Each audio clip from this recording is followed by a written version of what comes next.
Hey everybody, we are back with another frugal food.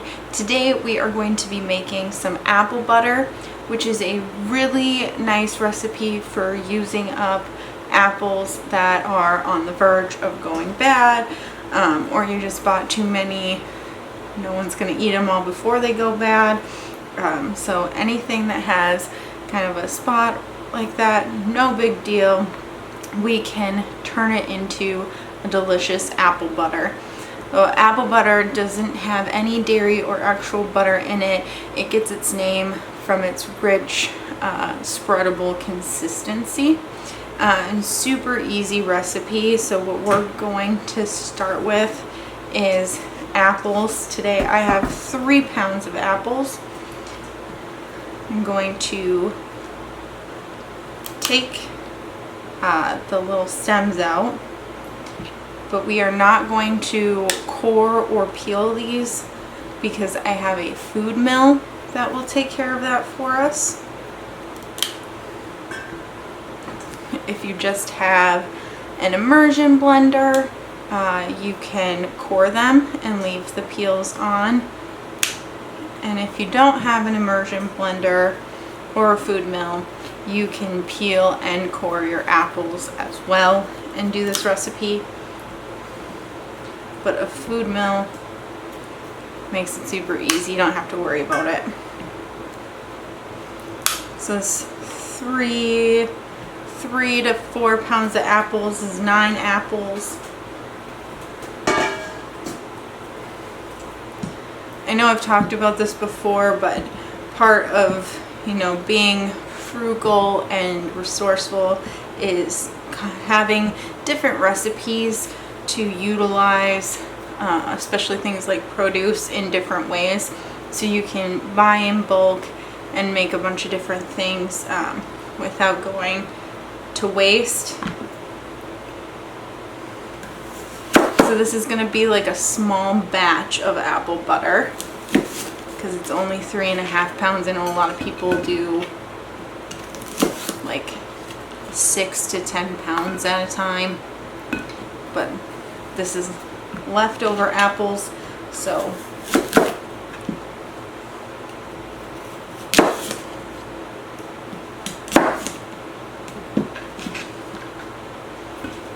and I'm just gonna quarter the apples.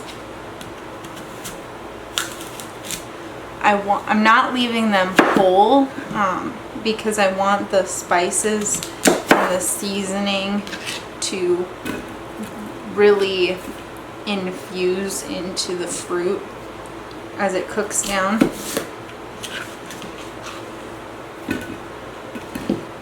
If you have your own trees with multiple varieties for apples, using a mix of apples would be really good, but that's not what I have. I just have some Gala apples today, which are on the softer side, and you want to keep in mind how sweet the apples you're using are, because that would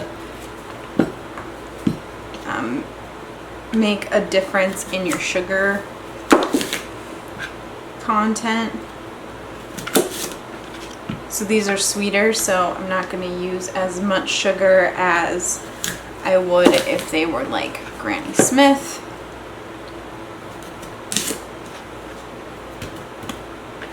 And we're done quartering those. My waist on here.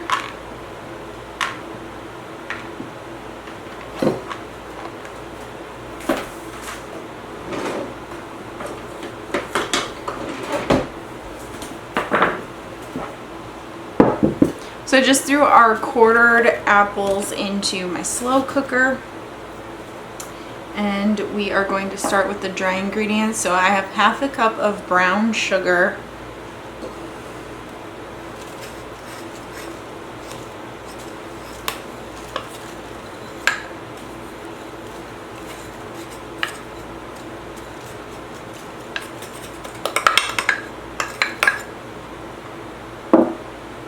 and then a 1/4 cup of granulated.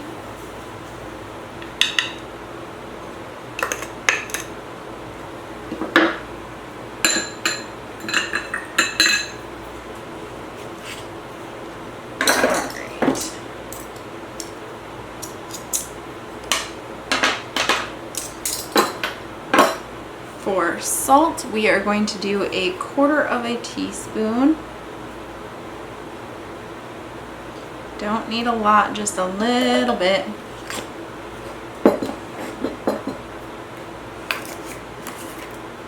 Nutmeg, I'm also going to do a 1/4 teaspoon.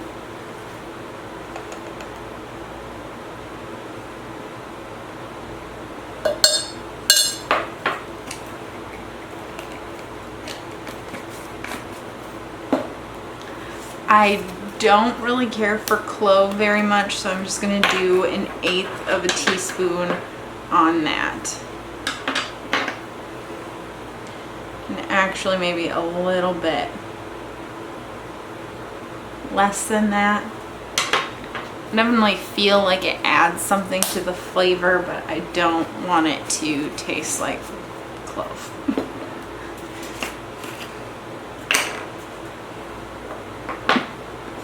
Alright, for cinnamon, we are going to do 3 teaspoons.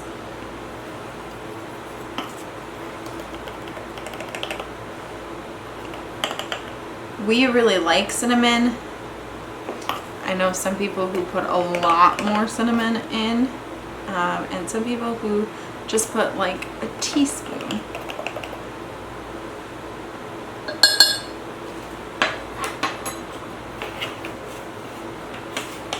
Right, so now that we have our dry ingredients, we're just gonna stir that around so it coats the apple.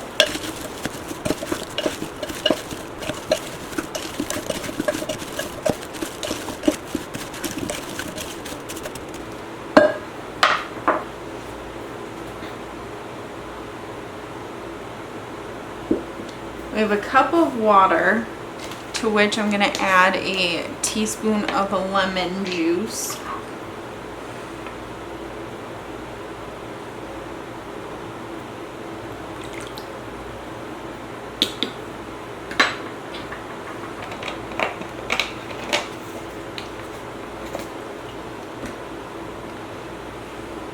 Usually I use apple cider or apple juice for my liquid, but I forgot to get some, so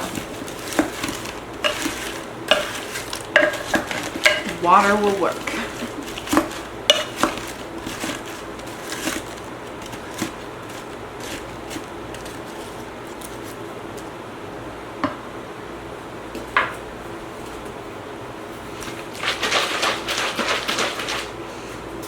This is not alcohol, this is vanilla. We make our own vanilla, so we are going to use 1.5 teaspoons of this.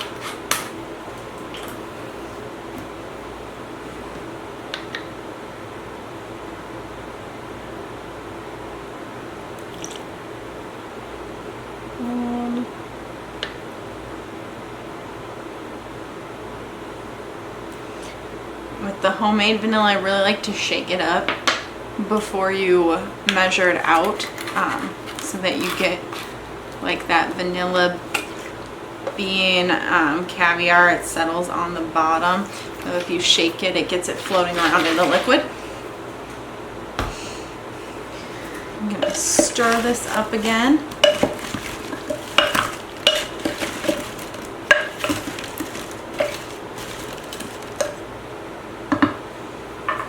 Now, I like apple butter as a spread for like English muffins, putting it on pancakes, things like that. I know people who put it on ice cream. I just actually saw a recipe for apple butter meatballs, so I'm a little intrigued by that, but definitely let me know in the comment section down below how you like to eat apple butter.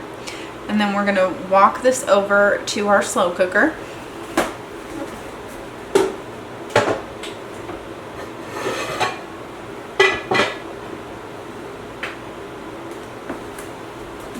Alright, I put the lid on and I set it to low.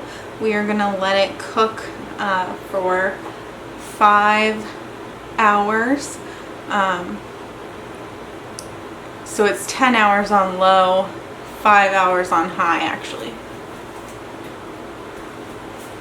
So I just switched it to high.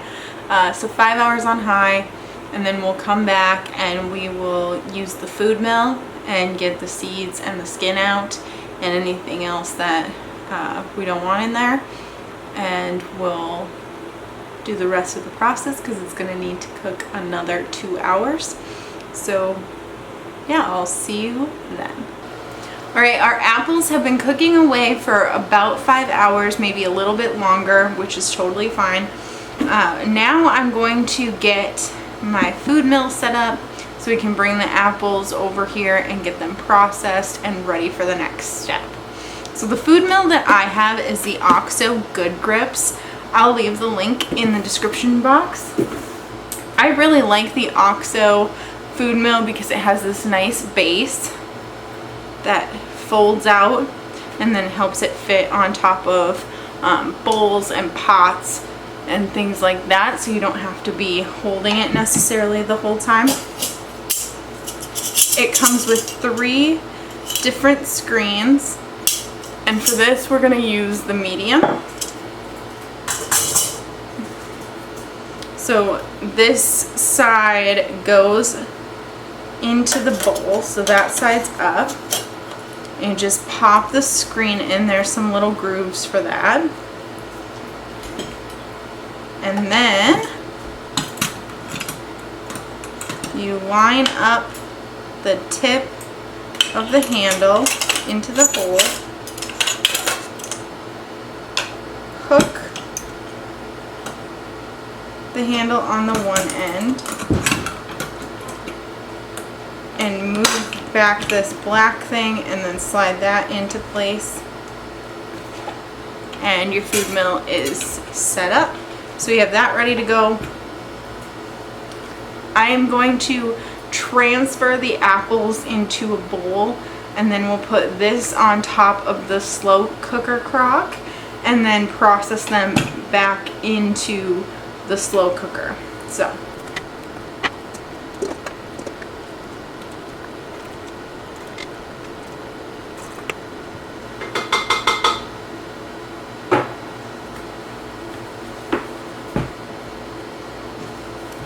they release quite a bit of liquid that we're just going to keep on the bottom of the crock.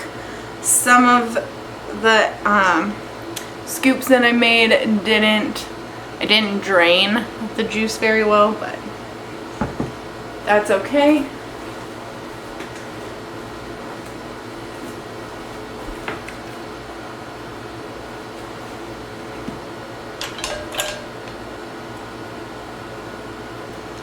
So when you're using a food mill, I prefer to quarter the apples instead of chopping them into fine little pieces with the seeds and stuff, is that you don't have to worry about that getting into the bottom or anything. It stays with the integrity of the apple.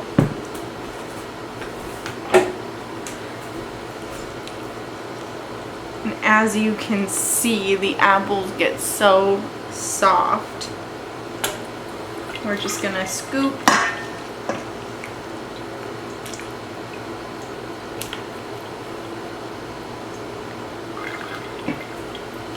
and it'll drain off the liquid as well. And then just go back and forth. And this is a process. So when you go one way, you scrape the grate, and when you go the other way, you smush the apple over the grate. So you go back and forth to clean it. It is a little slippery.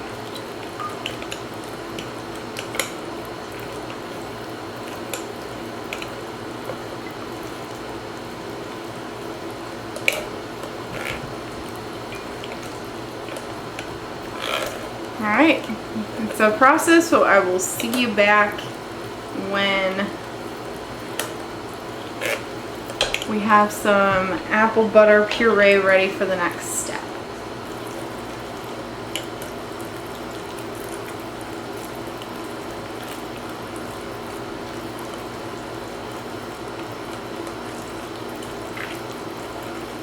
So our apple butter mixture has been cooking and reducing for another 2.5 hours. It's definitely thickened up and reduced in volume. It is still a little bit liquidy, but it's going to thicken up as it cools. We're going to be putting it in jars today, pint-sized jars. You can put it in a tub. You should use it within a week to 2 weeks of making it. You can split it up into jars and water bath can it, or you can freeze it. We're gonna go with the water bath can.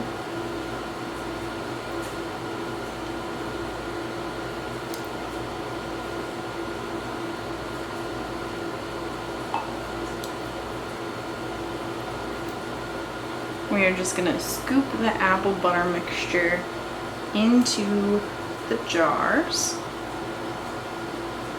right up to about where that first bottom ring is.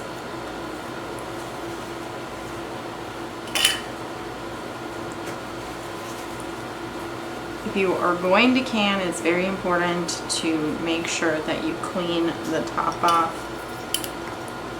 I'm going to put the ring on and screw that down.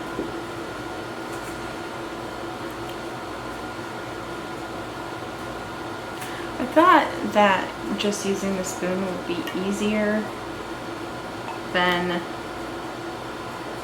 the funnel, because the funnel has a narrower mouth, but I may have been wrong.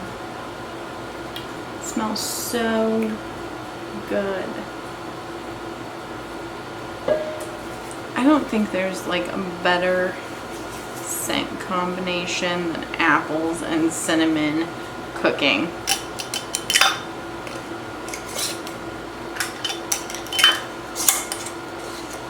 So our 3 pounds made 6 pint jars, which is a fair amount of apple butter. Super easy to make. I have even a little bit left. I'll probably just put in our little Tupperware container and let that chill as well. And we are going to let these cool overnight, and then in the morning we are going to test out this apple butter on some English muffins for breakfast. All right, it is the next morning. Our apple butter has been sitting overnight after water bath canning it for 15 minutes. When you open up the jar, it has a little bit thicker than applesauce consistency, and it has this nice deep red-brown color from the spices. We are going to test it out on an English muffin for breakfast. So good with some coffee.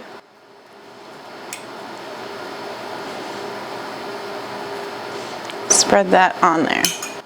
So we're going to test it out.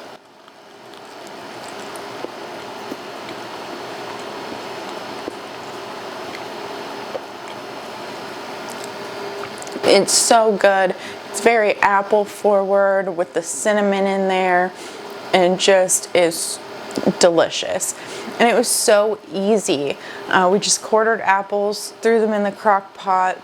The hardest part was using the food mill, which isn't hard, it's just time consuming to get all that puree out of it, out of the cooked apples. And then threw it back in the slow cooker for another 2 hours last night. And then the water bath canning. And then you have some to enjoy. You can give this as gifts. So easy. If you have any recipes that you can use apple butter with, make sure to leave those down in the comment section below. And if there's anything else you'd like to see on this frugal food series, make sure to drop that in the comment section as well. And thank you guys so much for hanging out today, and I will see you on the next one.